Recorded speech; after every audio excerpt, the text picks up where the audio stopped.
What is this?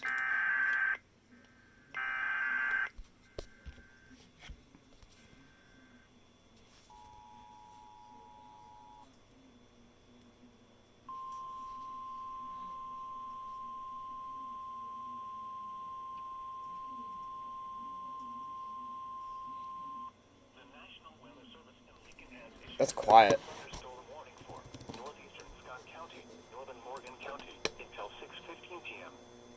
At 5:24 p.m., a severe thunderstorm was located over Chapin, or 8 miles north of Winchester, moving east at 45 miles per hour. Okay.